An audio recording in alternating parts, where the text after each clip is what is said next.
Bonjour, c'est Ursule encore. Alors, on est le 16 novembre 2024.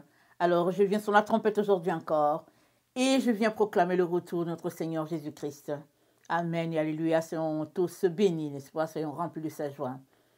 Alors, un seul Dieu et une seule loi. Amen. Il y a un seul Dieu. Amen. Qu'il soit éternellement béni. Et il y a aussi une seule loi. Quand bien même, on sait qu'il y a 10 commandements, et les 10 commandements, si on commence à les découper, on peut en sortir plusieurs autres commandements. Mais tous ces commandements-là reposent dans une seule loi qui est la loi de notre Dieu, et c'est la loi de l'amour. Amen.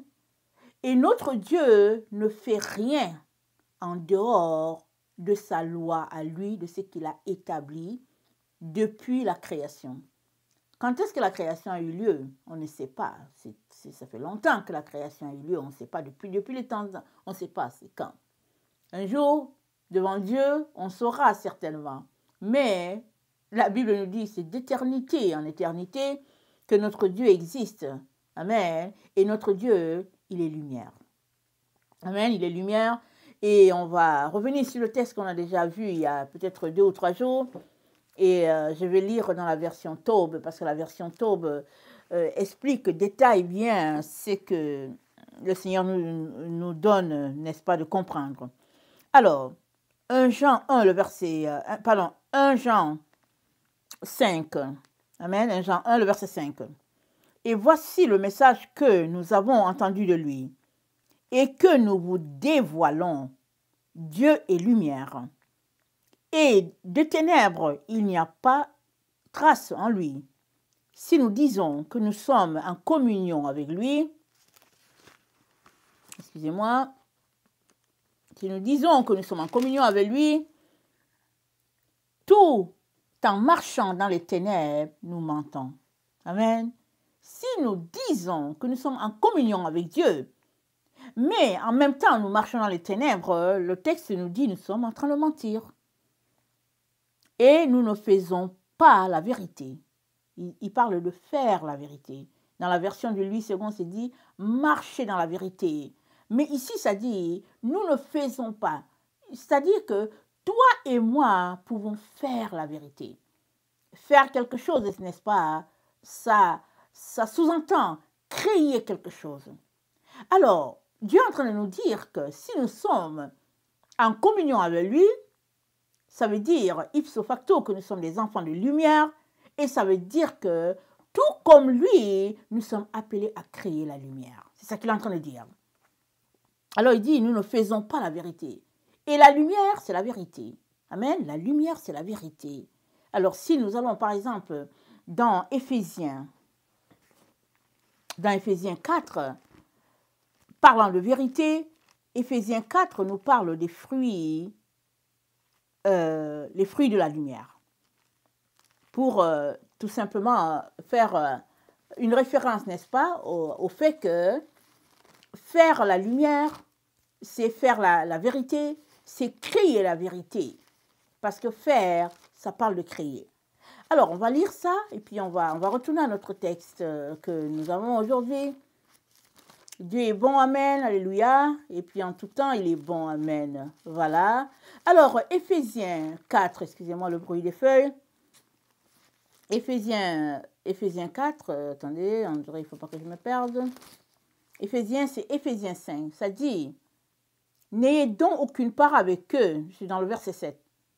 Autrefois, vous étiez ténèbres et maintenant vous êtes lumière dans le Seigneur. Marchez comme des enfants de lumière. Car le fruit de la lumière consiste en toutes sortes de bonté, de justice et de vérité. Alors, Éphésiens nous dit de marcher comme des enfants de lumière. Amen.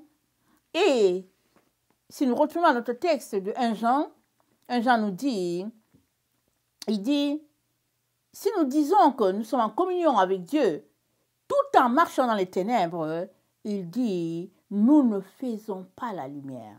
Autrement dit, nous ne créons pas la lumière. Autrement dit, nous ne créons pas, amen, la vérité. Dieu est en train de nous dire que nous sommes des créateurs de lumière. Quelle révélation, n'est-ce pas? Déjà, nous avons une première révélation que Jean nous dit. Il dit, attendez, je vais vous dévoiler quelque chose. Je vous dévoile quelque chose aujourd'hui. Et nous avons vu que dévoiler, c'est enlever le masque. C'est révéler quelque chose que souvent on ne s'arrête pas, on ne sait pas. C'est quelque chose qui est en dessous, n'est-ce pas? Et il nous dévoile. C'est dit, il nous fait découvrir. Il donne la preuve. Il divulgue quelque chose qui est caché, n'est-ce pas? C'est ça que Jean nous dit. Il dit, attendez, je vais vous dévoiler quelque chose, je vais vous révéler quelque chose. Et quand on dévoile, c'est que c'est comme si dans le domaine du secret. Amen. Quand je n'ai pas dévoilé, vous savez, quand les artistes, n'est-ce pas, quand ils veulent présenter leur toile, tout est couvert. Quand les gens viennent, ils se disent, mais qu'est-ce que ça a l'air? On aimerait bien savoir. Et puis jusqu'à ce qu'on enlève, amen, ce qui couvre cela, et puis on regarde, on dit, waouh. Alors Jean nous dit, je viens vous dévoiler quelque chose. Je viens vous révéler quelque chose. Vous divulguer quelque chose, vous allez dire, waouh. Il nous dit, Dieu là, celui-là qui nous a créés, il n'y a pas une trace possible de ténèbres en lui. Ce n'est pas possible. Il n'y en a pas. Amen. Il n'y en a pas. Ça, c'est le premier élément. On a déjà vu ça. Deuxième élément que Jean nous dit, il nous dit, si vous dites que vous êtes avec Dieu là, et que vous marchez dans les ténèbres, ou bien vous créez les ténèbres, parce qu'on a vu tout à l'heure dans la version, n'est-ce pas, de Tob, dans le livre second, il parle de marcher, mais dans la version Tob, c'est dit faire. Alors, faire quelque chose, c'est créer quelque chose. Alors, l'apôtre Jean nous dit, nous sommes créateurs de lumière, nous sommes créateurs de vérité. Et nous pouvons aussi, malheureusement, être créateurs des ténèbres. Et Jean dit, si tu crées la lumière, et que tu crées aussi les ténèbres, il dit, alors tu te fais menteur. Il y a quelque chose qui ne marche pas là-dedans. Et il nous exhorte à être juste des créateurs de lumière, des créateurs de vérité, des créateurs de bonté. Amen. Alléluia. Qu'est-ce que c'est merveilleux, n'est-ce pas? Alors, il dit que si tu es un créateur de ténèbres, alors tu te classes parmi le groupe des menteurs. Et il dit, ça ne marche pas. Ça ne marche pas avec le fait que tu professes être un enfant de Dieu, c'est-à-dire un enfant de lumière. Alors, menteur, ça veut dire quoi? On allait regarder, et puis ça veut dire quelqu'un qui est faux. Ça veut dire quelqu'un qui est hypocrite. Ça veut dire quelqu'un qui paraît être une personne, mais en arrière, c'est quelqu'un d'autre. Pardon, excusez-moi. Alors, c'est quelqu'un qui induit en erreur. C'est-à-dire, on a l'impression que la personne est ainsi, alors qu'en réalité, elle est autre. Alors, c'est ça qui est menteur. Et Jean nous dit, tu ne peux pas être en même temps en communion avec Dieu et en même temps être en communion avec les ténèbres. Autrement dit, tu ne peux pas en même temps créer la lumière comme ton Père qui crée la lumière et en même temps aussi créer les ténèbres. Il dit, ça ne marche pas. Amen. Moi, j'aime le mot faiseur, faire quelque chose. J'aime cette version-là. Parce que ça nous présente devant notre responsabilité tout de suite. Alors, la même chose que marcher. Mais dans le fait de créer, tu vois tout de suite que tu es impliqué avec Dieu dans cette œuvre-là, n'est-ce pas, de répandre la lumière sur la terre. Et l'apôtre Pierre nous dit il nous dit dans, je pense, 2 Pierre 1, il nous dit, comme 2 Pierre 1, le verset 3, comme sa divine puissance nous a donné tout ce qui contribue à la vie et à la piété, au moyen de la connaissance de celui qui nous a appelés par sa propre gloire et par sa vertu, lesquels nous assurent de sa part les plus grandes et les plus précieuses promesses, afin que par elles, vous deveniez participants de la nature divine, en fuyant la corruption qui existe dans le monde par la convoitise. L'apôtre Pierre nous dit de fuir la corruption qui naît de la convoitise parce que nous sommes participants avec Dieu. Amen. Nous sommes participants avec Dieu. C'est l'apôtre Pierre qui nous dit ça.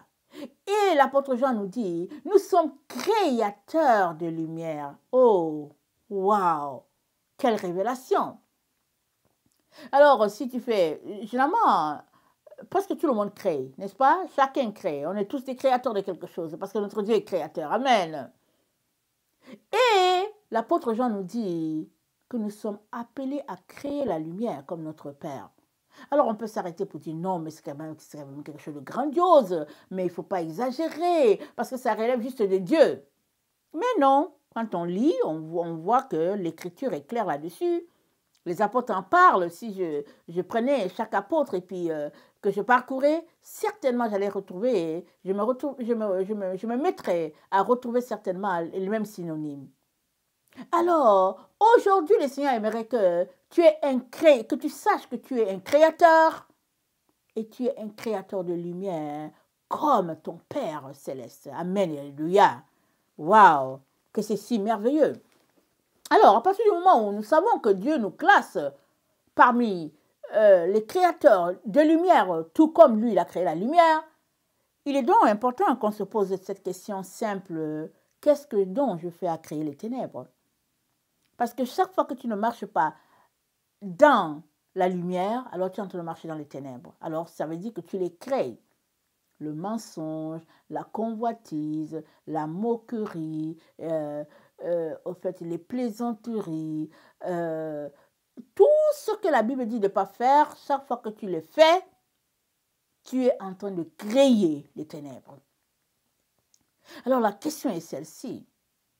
Est-ce que nous voulons continuer à créer les ténèbres ou bien nous voulons tout simplement démissionner de ce travail-là qu'on s'est donné et se mettre avec notre Père à créer la lumière? Amen. En tout cas, ce serait merveilleux, n'est-ce pas, de créer la lumière. Mais il arrive que, voulant créer la lumière, il arrive que, ben voilà, on peut se retrouver à tomber dans les ténèbres. Ça arrive. Et quand c'est comme ça, la Bible dit, relève-toi rapidement, tu es tombé, demande pardon, continue ton parcours. Par contre, si tu te dis enfant de lumière et que tu t'investis à créer les ténèbres dans les mensonges, la falsification, toutes sortes de situations que Dieu n'aime pas, alors il y a un problème ici. Amen. Il y a un problème, c'est que tu confonds les royaumes. C'est que tu te dis avec tes lèvres que tu es enfant de lumière, mais tes actions révèlent que tu es enfant de ténèbres et l'apôtre Jean te dit change rapidement. Change ça rapidement, change de camp avant qu'il soit trop tard. Amen. Alors, dans Proverbe, n'est-ce pas? Dans Proverbe 10, le verset 29, voilà ce que notre Père nous dit. Proverbe 10, verset 29, ça dit « La voie de l'Éternel est un rempart pour l'intégrité, mais elle est une ruine pour ceux qui font le mal. » Alors, si tu es créateur des ténèbres, c'est-à-dire créateur de mal, alors ce sera une ruine pour ta vie. Ce sera une ruine pour toi. Et Dieu le Père ne veut pas ça pour toi. Voilà pourquoi aujourd'hui il te dit, tu es un créateur de lumière. Il te dit que tu es un artiste avec lui. Parce que notre monde a été créé avec Dieu. C'est Dieu qui a créé. C'est dit. Il y avait les ténèbres. Et Dieu a dit que la lumière soit et la lumière est. Dieu a déclaré par sa bouche et la lumière s'est installée. Et Dieu dit, tu peux faire pareil. Amen. Alors, donc, si tu te classes sur le chemin de ceux-là qui créent les ténèbres, qui créent le mal, qui créent le mensonge et toutes sortes de falsifications, tu es tout simplement en train de creuser ta propre ruine et Dieu te dit, sors de là le plus rapidement possible et classe-toi parmi les enfants de lumière.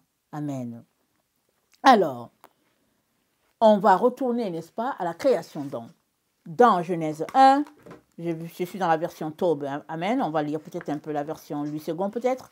Mais je vais lire la version Taube parce que j'aime cette version-là. Elle fait ressortir quelque chose que le Seigneur a pointé. Amen. Alors, souvent on ne s'arrête pas, n'est-ce pas? On lit et puis, surtout quand on a grandi toute sa vie et puis on s'est fait raconter l'histoire à l'école le dimanche et après on a grandi et puis on est là, on lit, excusez-moi. Je me mouille un peu ma gorge, excusez-moi. Alors, on ne se rend pas compte. C'est-à-dire que c'est comme on est entré dans la routine et on ne s'arrête pas. Mais le Seigneur m'a fait remarquer quelque chose qui m'a vraiment accroché et que je n'avais pas remarqué avant. Et puis je dis merci Seigneur parce que tu es bon. Alléluia, tu es très bon. Alors, on va dans Genèse 1. Le verset 1, ça dit, ça c'est dans la version Taube, ok? Ça dit ceci. La création, commencement de la création par Dieu du ciel et de la terre. Écoutez bien. La terre était déserte et vide. Amen. Dans le Louis II, c'est dit la terre était informe. On a déjà l'image que c'est déformé et tout et tout. Mais ici, ça nous dit la terre était déserte. Il n'y a rien. La terre était déserte. Et c'était vide.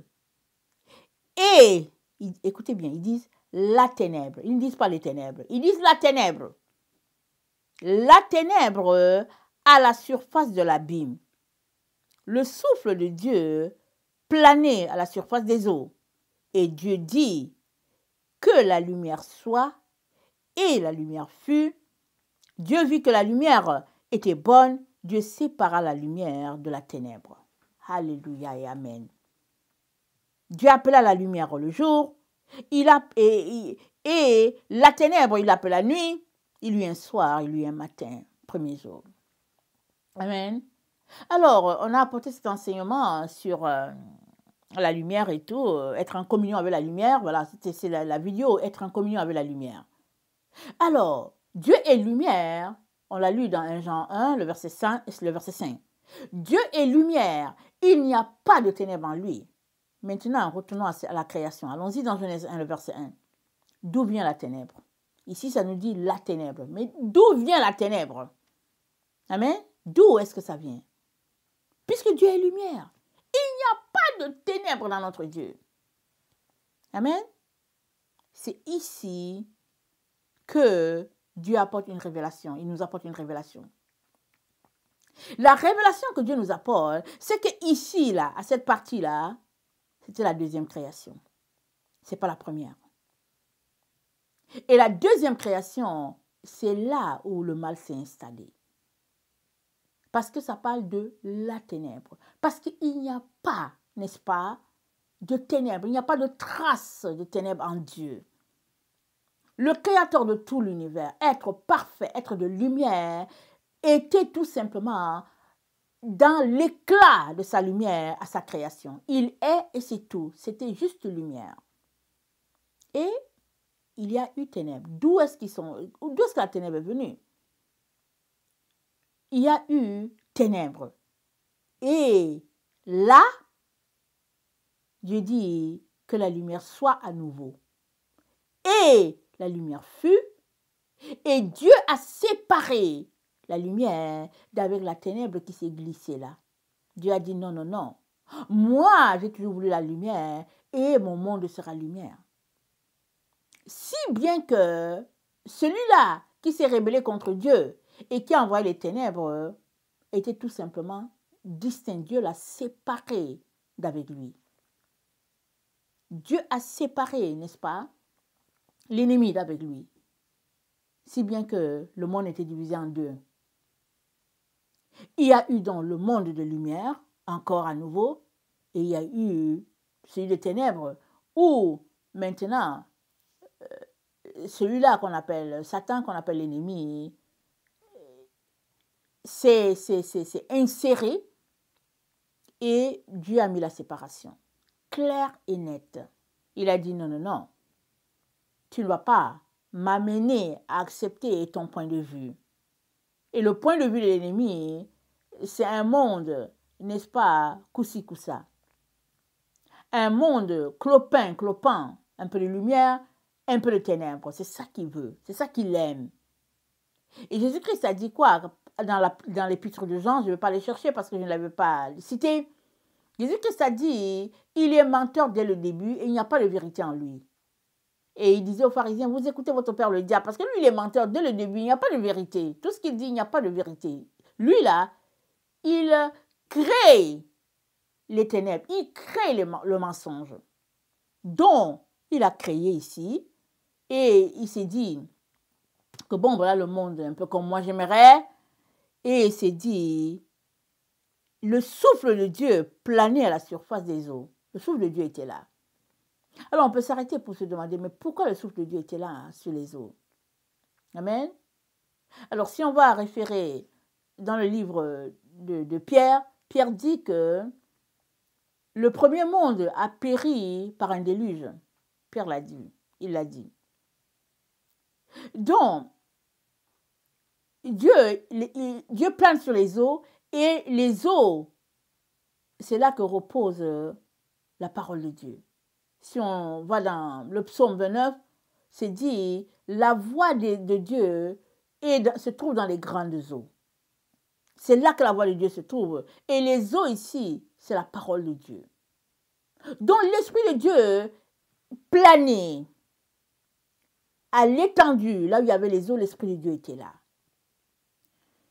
Et Dieu dit donc que la lumière soit.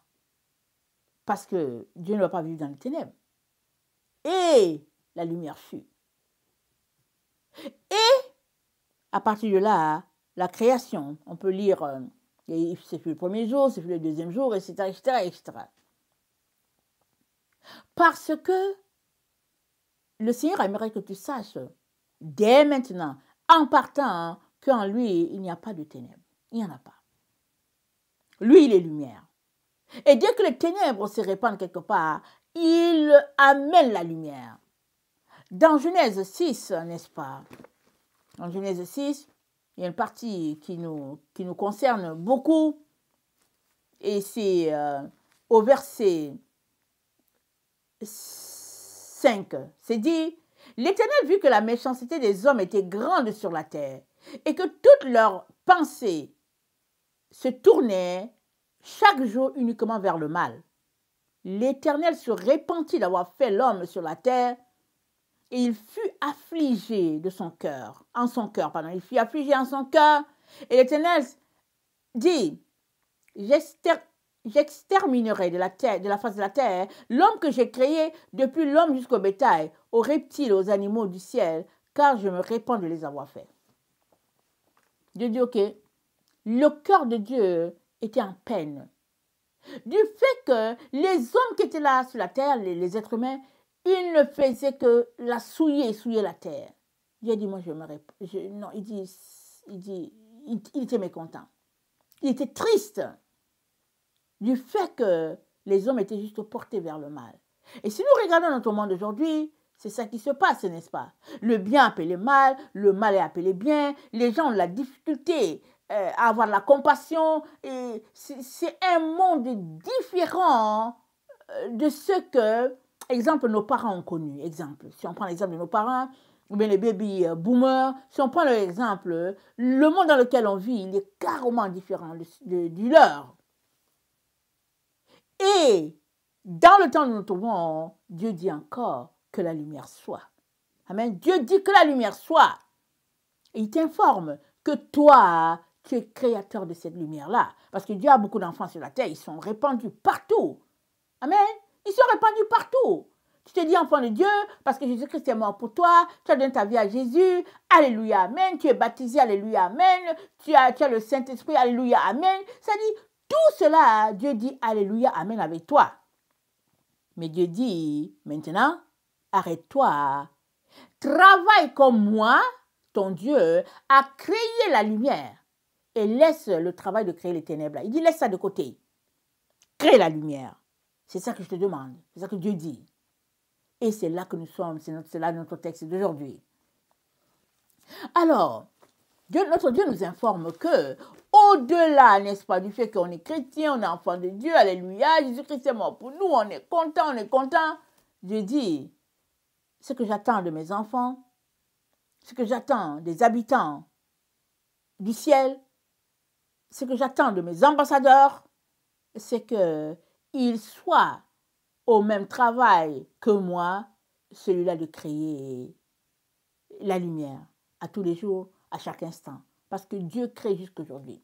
Dieu n'a pas arrêté de créer parce qu'il s'est reposé au 7e jour. Non, il crée toujours. Il crée. Il crée. Notre Dieu crée tout le temps. Il crée par sa parole. Il crée. Il fait des miracles. Il crée, il crée, il crée. Il crée tout le temps. Mais tu ne vas pas trouver dans sa bouche une création de ténèbres. Parce que dès qu'il va dire quelque chose, les ténèbres vont s'installer. Puisque c'est sa parole. Amen. La parole de Dieu, une épée à double tranchant. Elle est puissante. Et puis dès que Dieu dit, elle crée. Alors Dieu fait attention pour ne pas dire quelque chose. Et il serait participant avec l'ennemi, n'est-ce pas, à sa propre création. Or Dieu ne veut pas cela. Dieu ne s'accorde pas avec l'ennemi. C'est l'ennemi qui s'est rébellé contre Dieu. Et c'est lui qui est toujours après Dieu pour toujours poser des actions pour envoyer les ténèbres. Et Jésus-Christ dit aux pharisiens, il dit non, vous êtes comme votre père.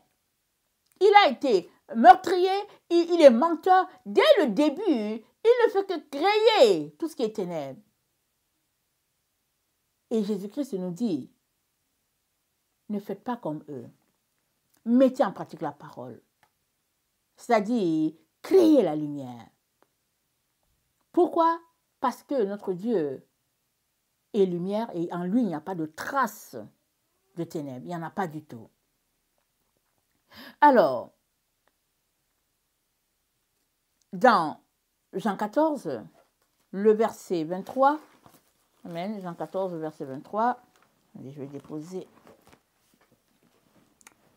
Dans Jean 14, le verset 23, on connaît bien ce texte de notre Seigneur.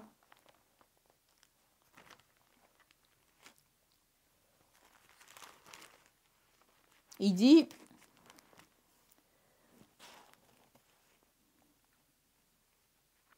si quelqu'un m'aime, il gardera ma parole, et mon Père l'aimera, nous viendrons à lui et nous ferons notre demeure chez lui.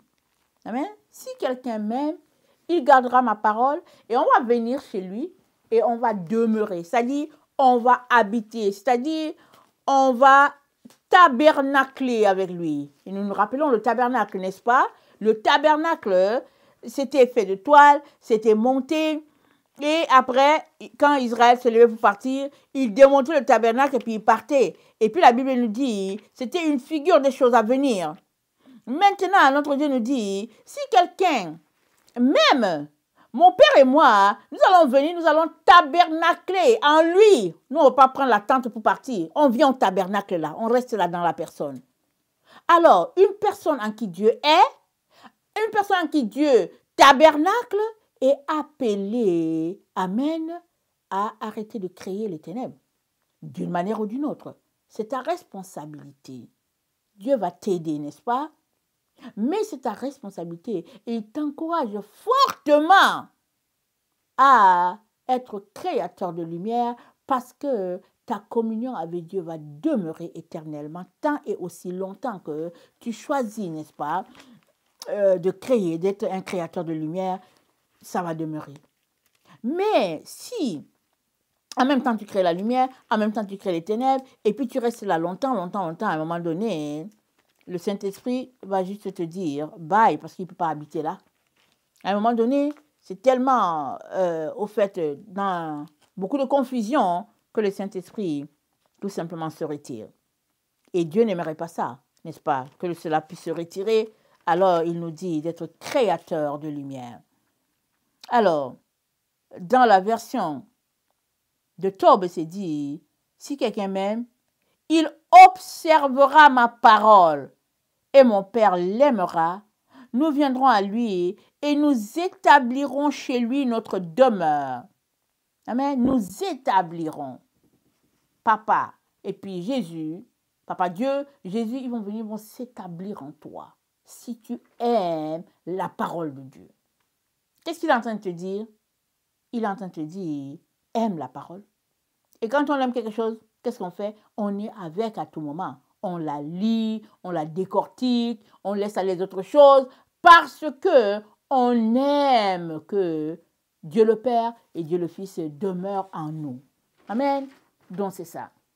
Alors Dieu dit, on va venir et puis on va tabernacler. Donc, la clé donc se trouve dans aimer. Parce que c'est dit quoi? Si quelqu'un, je vais relire, c'est dit, le verset 23, Jésus répondit, si quelqu'un m'aime, il observera ma parole. Et mon Père et moi, nous allons venir établir notre demeure en lui. Alors la clé se trouve dans aimer. Amen. La clé se trouve dans aimer. Alors, on va regarder un peu ce verset-là. Alors, si tu aimes, quand on aime, on est toujours la personne avec l'être aimé. Quand la personne est loin, on veut juste être à côté. On aime être la personne. Alors, c'est pas compliqué pour Dieu de savoir si tu l'aimes ou pas. C'est pas compliqué. Le nombre d'heures que tu passes avec la personne, c'est ça qui témoigne que tu l'aimes. Alors, on a 24 heures, ok? On a 24 heures, tu peux faire les calculs toi-même pour ta propre conclusion à toi. Tu fais les calculs.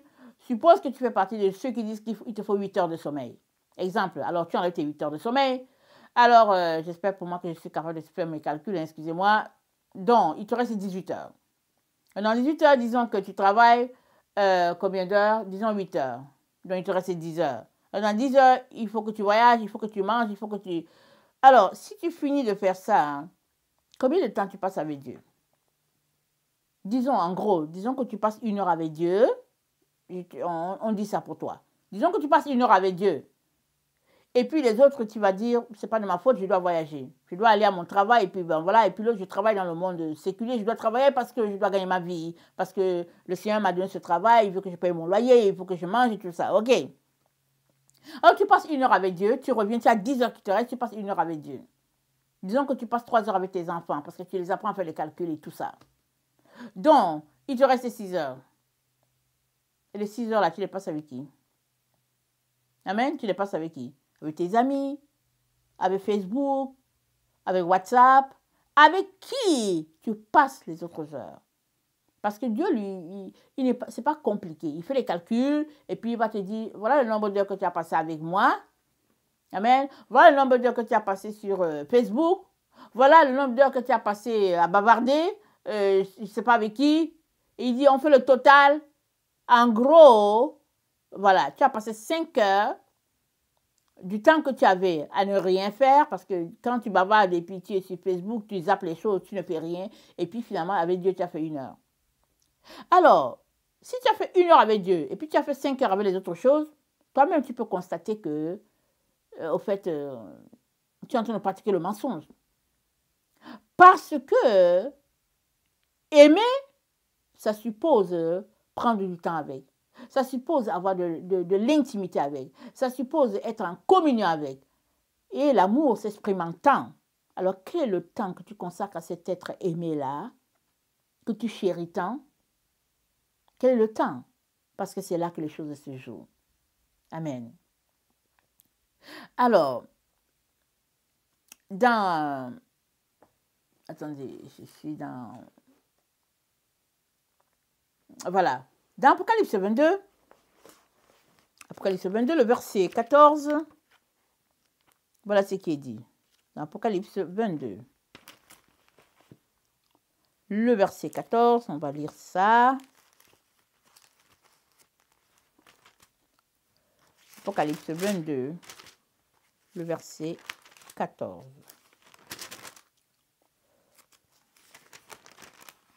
Ok, ça dit ceci. Heureux ceux qui lavent leurs robes afin d'avoir droit à l'arbre de vie et d'entrer par les portes dans la cité. Dehors, les chiens, les magiciens, les impudiques, les meurtriers, les idolâtres et quiconque aime ou pratique le mensonge.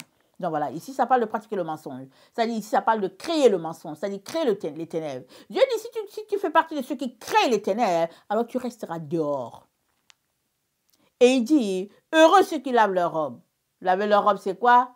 C'est passer son temps à dire au Seigneur, Seigneur, aide-moi à me débarrasser de cette histoire-là qui est en moi, que je n'arrive pas. La colère, le mensonge, la jalousie, la frustration et la liste s'en va. C'est chacun qui connaît ses faiblesses. Alors quand tu viens devant Dieu ou bien quand tu prends le temps, n'est-ce pas, à connaître ton Dieu, ne perds pas le temps à dire à Dieu, Seigneur, tu sais quoi, il faut punir telle parce qu'elle m'a fait ceci, il m'a fait ceci, elle m'a fait ceci. Ne perds pas ton temps là-dedans parce que Dieu, c'est le Dieu de la justice. Concentre-toi à regarder en toi pour dire, Seigneur, j'ai un sérieux problème. Je passe mon temps à me moquer des gens. J'ai un sérieux problème. Je passe mon temps à insulter les gens. J'ai un sérieux problème. Je passe mon temps dans la gourmandise. J'ai un sérieux problème. Passe le temps devant Dieu à énumérer tes problèmes. Il va t'aider à les ôter. Et ce n'est que comme ça que ta communion avec Dieu va s'accentuer. Et puis les autres choses vont se mettre en bordure. Alors Dieu dit, tu ne peux donc pas être en même temps créateur de lumière et créateur de ténèbres. Et il dit, une personne qui crée les ténèbres, mais qui se dit enfant de Dieu, sera dehors. Mais dehors de quoi?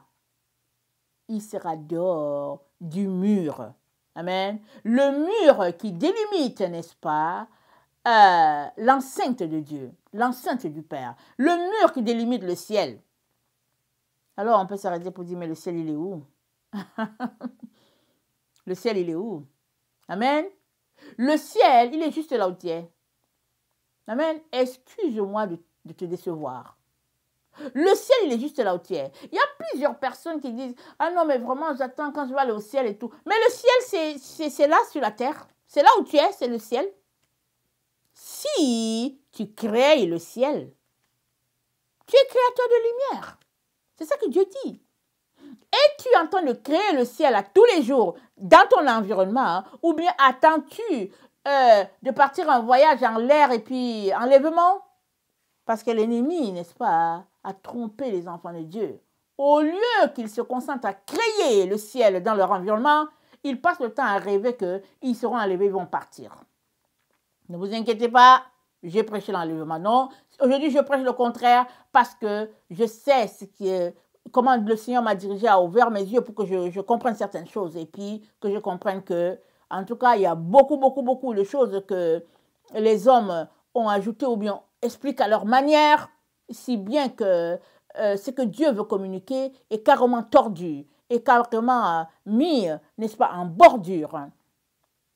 Et c'est bien que, au lieu que les enfants de Dieu se concentrent, n'est-ce pas, à travailler à leur salut avec crainte et tremblement, hein, ils sont assis les mains croisées, ils attendent que Jésus-Christ vienne les prendre. Non, tu dois marcher avec tes propres pieds. Excuse-moi que je te le dise. C'est avec tes propres pieds que tu dois marcher pour arriver au ciel. Et le ciel, il est juste là où tu es. Excuse que je te dise la vérité. Il est juste là où tu es.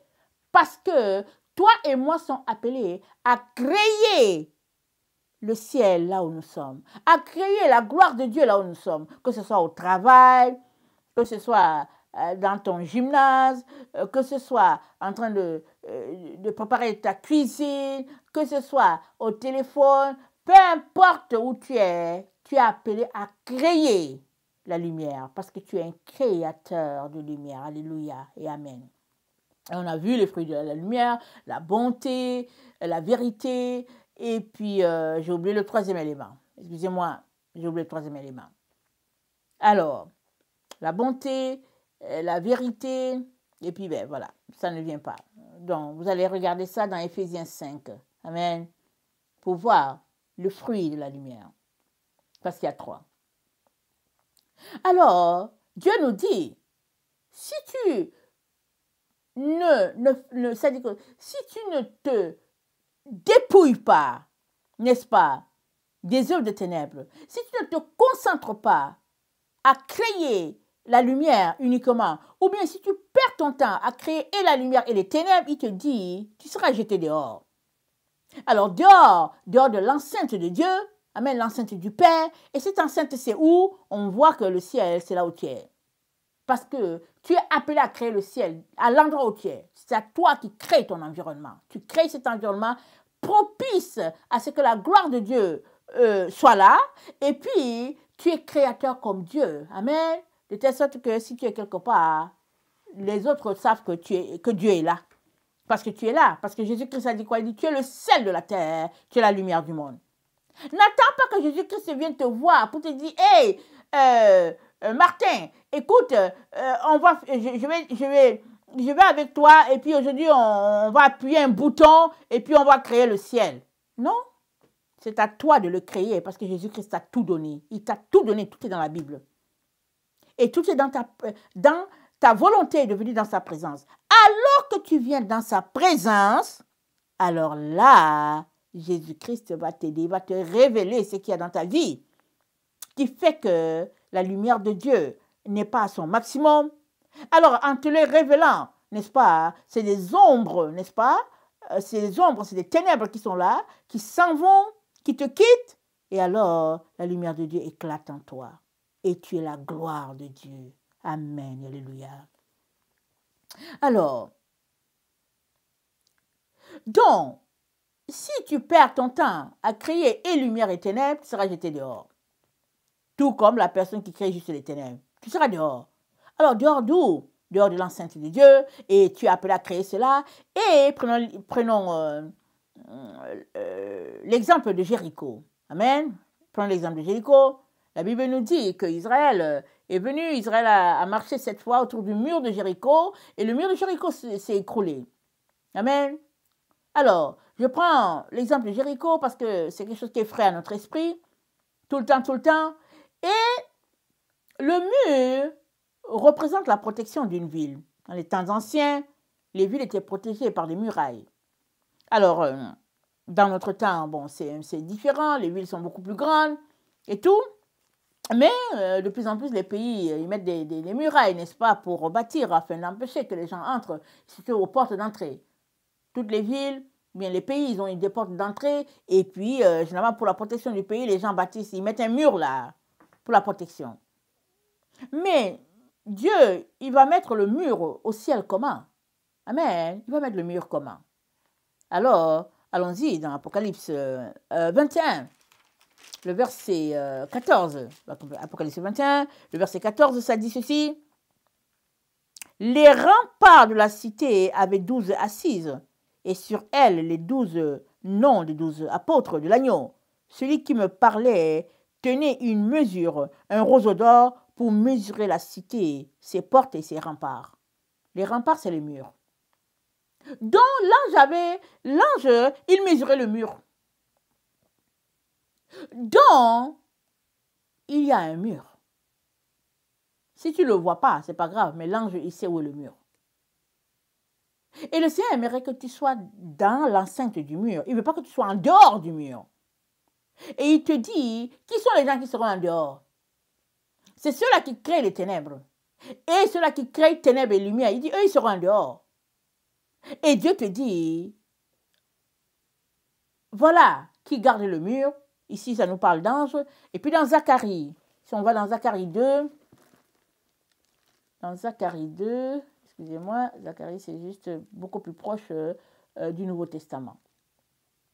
Les Habakkuk et tout ça, les Sophonies, dont Zacharie. Dans Zacharie 2, excusez-moi, c'est dit, je vais lire au verset 1, c'est dit, je levai les yeux et je regardais, et voici, il y avait un homme tenant dans la main un cordeau pour mesurer. Je dis, où vas-tu? Il me dit, je vais mesurer Jérusalem pour voir de quelle largeur et de quelle longueur elle doit être. Et voici, l'ange qui parlait avec moi s'avança, et un autre ange vint à sa rencontre et il lui dit, cours, parle à ce jeune homme et dis, Jérusalem sera une ville ouverte à cause de la multitude d'hommes et de bêtes qui sont au milieu d'elle. Je serai pour elle, dit l'Éternel, une muraille de feu tout autour, et je serai sa gloire au milieu d'elle. Alléluia et Amen. Dieu dit qu'il sera la muraille et puis il sera aussi la gloire au milieu. Dieu, en dedans, il est aussi à la protection de la ville. Amen. Donc Dieu, c'est lui qui forme la muraille. Au mur de Jéricho, ils ont bâti le mur. Et puis, quand Josué est passé avec les gens, par la louange, les murs se sont écroulés et Israël a pris la ville de Jéricho. Mais ici, là, il n'y a personne qui peut prendre le ciel. Il n'y a pas. Quand l'ennemi a essayé de faire un coup d'état à Dieu, Dieu l'a balancé. Allez, out. Il l'a jeté. Allez. Dehors. Et Dieu nous informe aujourd'hui, il nous dit que c'est lui-même Dieu qui garde les murs de la ville. Il est en dedans et il est en dehors. Mais comment vas-tu faire alors pour habiter cette cité-là si tu ne te mets pas à créer la lumière? Comment vas-tu faire? Dieu aimerait vraiment que tu fasses partie de cette cité-là. Voilà pourquoi il te dit, il te rappelle aujourd'hui que tu es un créateur de lumière, c'est-à-dire que tu es un faiseur de lumière, comme lui. Parce que tu es son fils, parce que tu es sa fille, parce qu'il t'a appelé par son nom, tu portes son nom. Et il te dit, arrête donc de créer les ténèbres, ou bien arrête donc de créer les ténèbres et la lumière. Il te dit, viens, et lui, Dieu va te montrer comment créer la lumière. Parce que lui, Dieu, il est lumière. Il n'y a pas de ténèbres en lui. Alors que tu viens t'asseoir à ses pieds pour l'écouter, il va te dire comment créer la lumière. Amen, alléluia. Alors, c'est quoi ce mur que Dieu dit que c'est lui qui est le mur? Parce que Dieu, on ne le voit pas. Et en plus de cela, il est lumière éclaboussante. Excusez-moi mon français. Lumière éclatante, voilà. Une lumière éclatante. Excusez. C'est pas grave si je fais les fautes. Ça fait longtemps que j'ai quitté l'école. Alors, il est lumière éclatante. Alors, il dit que c'est lui-même qui garde les murs. Mais ces murs, c'est quoi? Amen. Ces murs, c'est quoi? Allons-y, regardez. Excusez que je regarde mes notes. Ésaïe 22, le verset 5. Ésaïe 22, je lis dans la version de Louis II. Ok? Ésaïe 22, le verset 5, ça dit, car c'est un jour de trouble, d'écrasement et de confusion, envoyé par le Seigneur l'Éternel des armées dans la vallée de Vision, on démolit les murailles. Ah, on parle de démolir les murailles. Quand la muraille est démolie, Dieu dit c'est un jour de confusion. Amen. On regarde un autre passage. C'est dans Ésaïe 22, le verset 5. Et puis, dans Ésaïe 61, le verset 4. Ésaïe 61, verset 4. Ça nous dit, ils rebâtiront sur d'anciennes ruines, ils relèveront d'antiques décombres, ils renouvelleront des villes ravagées, dévastées depuis longtemps. Amen. Qui sont ceux-là qui vont relever? C'est les enfants de Dieu. Amen. C'est ça qu'ils vont faire. Ils vont relever des décombres. Amen. Des cités mises à terre, une cité. Voilà, des cités mises à terre, des cités détruites. Les enfants de Dieu vont relever les murs. Amen. Alors, Ésaïe 62, le verset 6 à 7. Ça dit, sur tes murs, Jérusalem, j'ai placé des gardes. Ils ne se tairont ni jour ni nuit. Vous qui la rappelez au souvenir de l'Éternel, point de repos pour vous. Et ne lui laissez aucune relâche jusqu'à ce qu'il rebâtisse Jérusalem. Pardon, jusqu'à ce qu'il rétablisse Jérusalem et la rende glorieuse sur la terre. Amen. Alors, l'Éternel a décidé qu'il va rebâtir Jérusalem. C'est-à-dire, il va monter ses murs. Et ça sera encore une cité glorieuse. Et il nous informe que c'est lui-même qui va garder la ville. Il dit, ne mettez pas la muraille, ne mettez plus comme avant là. N'envoyez pas des hommes là pour bâtir les murailles, pour monter. Il dit que non, moi l'Éternel, je serai la muraille. Amen. Il dit que c'est lui. Mais comment? Comment est-il la muraille? Amen. Dieu est La muraille, allons-y regarder dans Ésaïe 28, le verset 16. Aujourd'hui, on est dans Ésaïe. Ésaïe 28, le verset 16, ça nous dit,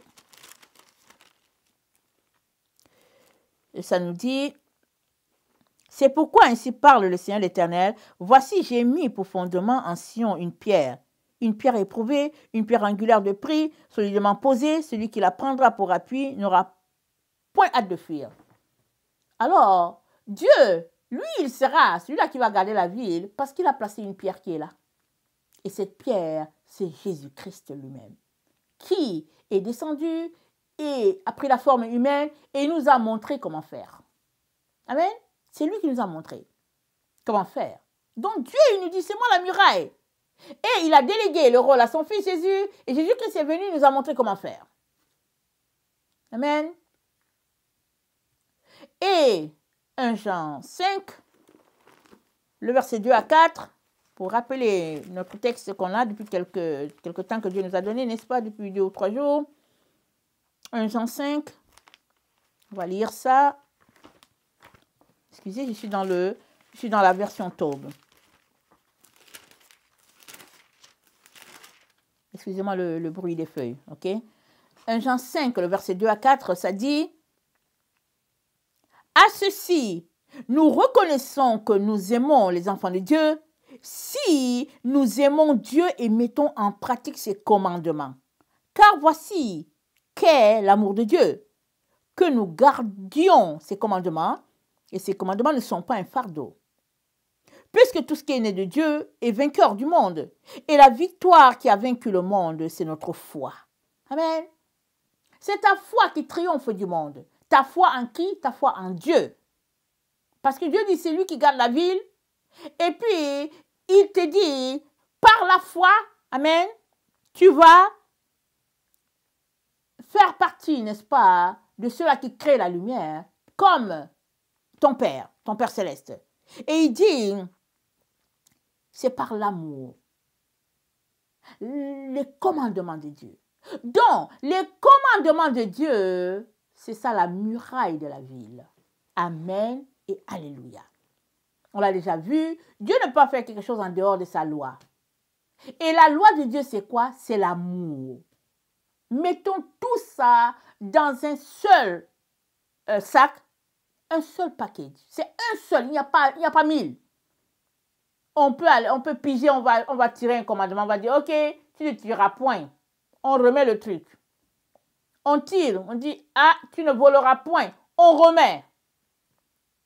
Et on tire, on dit, ah, tu ne te moqueras pas. On remet. Tout ça, c'est dans le même paquet. Et ce paquet-là, ce sac-là qui est là, c'est le titre qui est dessus, c'est l'amour.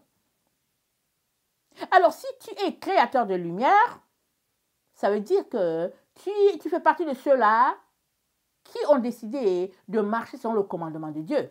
Parce que Dieu a dit quoi? Il dit, écoute, ô Israël, l'Éternel ton Dieu, le seul Dieu, tu n'auras point d'autre Dieu devant ma face. Amen. Il dit, tu aimeras Dieu de tout ton cœur, de toute ta force, de toute ta pensée. Et il dit, voici le second qui lui est semblable, tu aimeras ton prochain comme toi-même. Le second lui est semblable, c'est-à-dire à la fin, il y a un seul commandement et c'est l'amour. Point. Final. Qu'est-ce que Dieu est en train de nous dire? Il est en train de nous dire, ne vous évertuez pas. Allez chercher, aujourd'hui, point 1, au fait, je n'ai pas été gourmand. Point 2, j'ai honoré mon père et ma mère. Point 3, il dit, arrêtez tout ça. Arrêtez tout ça. Cherche juste à aimer Dieu. Alors que tu te mets à aimer Dieu, automatiquement, tu vas aimer aussi ton prochain. Alors que tu te mets à aimer ton prochain, automatiquement, ça ira de soi. Les commandements de Dieu vont juste découler de qui tu es parce que tu es connecté à la lumière. Parce que tu es créateur de lumière. Tu es faiseur de lumière. C'est-à-dire que tu es un artiste. Et qu'est-ce que tu crées? Tu crées la lumière. C'est tout. Voilà. Et c'est ça que Dieu te dit aujourd'hui. Il y a une seule loi. Il n'y a pas une autre. Il n'y a pas 1000. Il n'y a pas... Non, c'est une seule. Mets-toi ça juste dans la tête et viens devant Dieu pour dire, Seigneur, aide-moi. S'il te plaît, je n'arrive pas. Je n'arrive pas. Amen. Je n'arrive pas. Dis-le lui. Parce qu'il n'y a personne qui va réussir. Amen. Il n'y a personne qui réussit, qui arrive à la fin pour dire, hurrah, j'ai réussi. C'est le Saint-Esprit qui est là, qui nous aide. Le Saint-Esprit t'aide, le Saint-Esprit m'aide. La seule personne qui est vainqueur de tout ça, c'est notre Seigneur Jésus. Il a donné de sa vie sur le bois du calvaire. Il a payé un lourd prix, n'est-ce pas, pour nous racheter de la malédiction de la chair. Pour nous racheter de tout ce qui s'est passé. Il a payé. De telle sorte qu'aujourd'hui, toi et moi sommes appelés enfants de Dieu. Mais nous ne pouvons pas être en même temps enfants de Dieu et en même temps enfants du diable. Vous comprenez?